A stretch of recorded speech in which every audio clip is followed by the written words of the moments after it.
There's a version of you that has yet to rise, a version of you that does not negotiate with distraction, a version of you that does not wait for motivation, a version of you that does not explain itself to the world.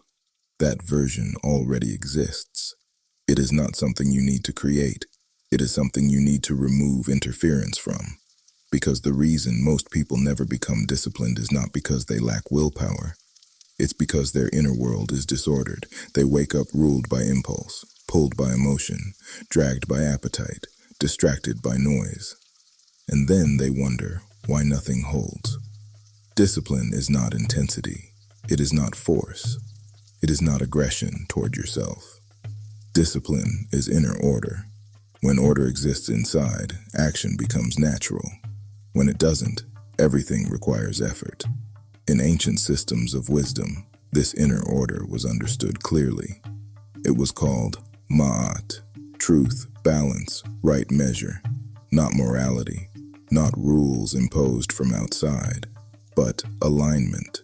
When a person lives in ma'at, their thoughts, emotions, and actions move in the same direction. Most people are fragmented.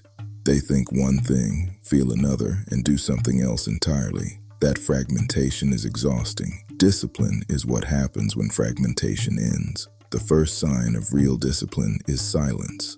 Not the silence of withdrawal, but the silence of someone who no longer reacts to everything. Most people speak too much because their mind is noisy. They explain, they defend, they announce intentions before they've earned them. But when your inner world becomes ordered, you stop leaking energy. You no longer need to be seen trying. You just move. And that quiet movement unsettles people because it reminds them of what they avoid. The second shift is how you treat your own word. Undisciplined people lie to themselves constantly. I'll start tomorrow. I'll do it later. I deserve a break. Every broken promise weakens inner authority. Eventually, the mind stops listening. In Kemetic thought, the human spirit, your inner force, was meant to be directed, not indulged. When you say you will do something, and you do it, something powerful happens. You begin to trust yourself. And when you trust yourself, resistance fades. Discipline is not forcing action. It is becoming someone whose word is law. Internally, no audience required. The third transformation is how you relate to discomfort. Most people believe discipline means suffering. It doesn't. It means not running. Discomfort is information. It reveals where you are weak, distracted, or undisciplined. But instead of listening, people numb themselves, scrolling, snacking, talking, escaping. A disciplined person sits inside discomfort long enough to understand it. They don't dramatize it. They don't complain about it. They observe it. And through observation, discomfort loses control. This is where mastery begins. Not by overpowering the mind, but by no longer being ruled by it.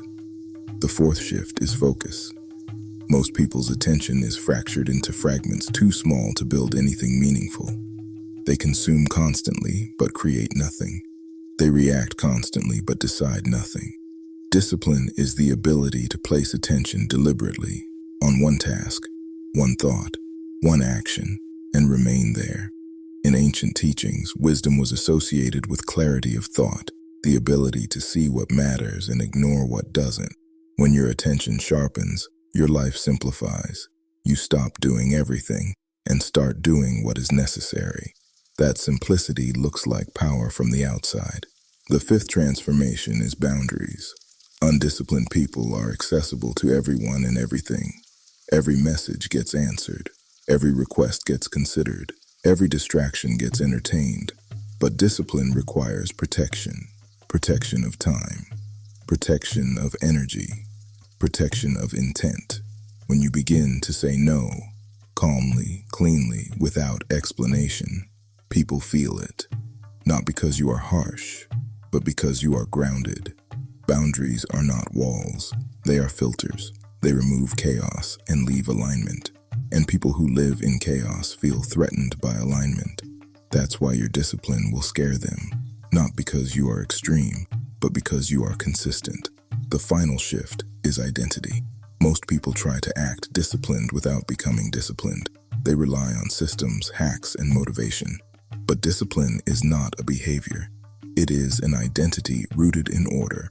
When you see yourself as someone who lives correctly, not perfectly but intentionally, everything changes. You no longer ask, "Should I do this?" You ask, "Is this aligned?" And if it isn't, you don't argue. You move on. That level of self-command is rare. And rarity always attracts attention, but you don't seek it. You let it happen, because the goal was never to impress others. The goal was to become unshakable, to become someone whose life is governed from within. This is how you become so disciplined, it scares them. Not loud discipline, not performative discipline, but quiet, ordered, inevitable discipline. If this message resonated, take a moment and let it anchor. Leave a comment sharing what discipline means to you right now. Like this video so the message reaches those who need it. Subscribe to continue building inner order and self-command. And if you want to go deeper to support this movement and refine your discipline alongside others walking the same path, you'll find the link to join the self-initiated Patreon below. Move in order, move with intention, and let your discipline speak for itself.